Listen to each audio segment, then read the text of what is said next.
by the MOH. In order to be able to approve the 15,000. This 15,000 has been approved about 3 years ago. So, even when we are pushing for this 15,000, the government should know. Since Mutahi Kagwe was in the office, he was not just a Mutahi Kagwe.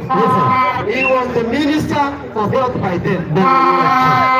The government officer. So when he approved the same, we are demanding it has to be implemented and implemented as per then.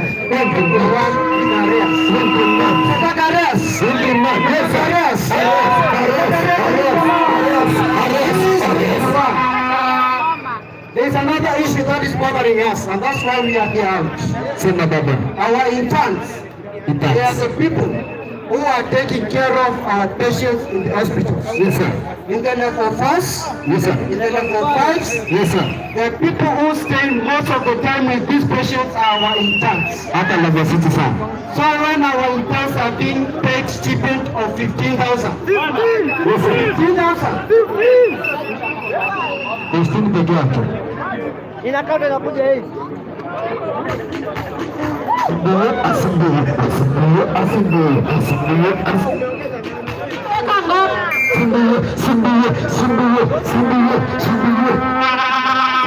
What we are saying today, we want to ask the government that they don't discriminate our interns.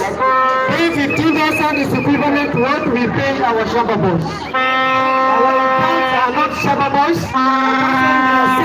They must be paid as per the job group. They must be paid as per job groups. Must be offer most of the services in this facility. Also, there are those benefit contracts which are being paid to our colleagues who are under various contracts. There are those who are under universal healthcare. There are those who are employed during the time of COVID. There are those who have been employed under the Global Fund.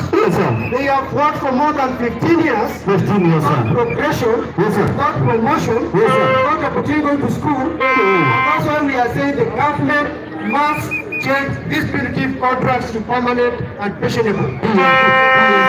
Being able to progress. PNP. Sawa. Nijiweka goma kwanza tuburudike kidogo.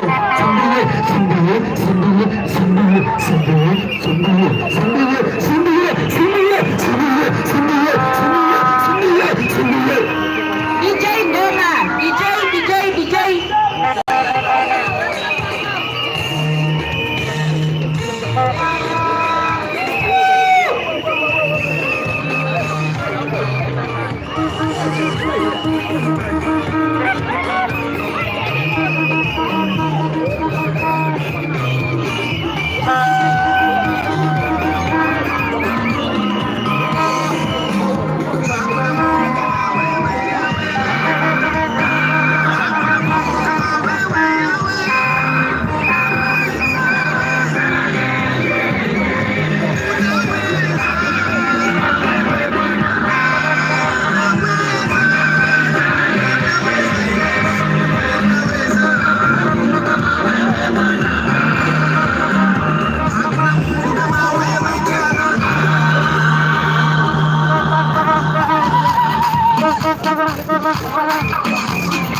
Thank you.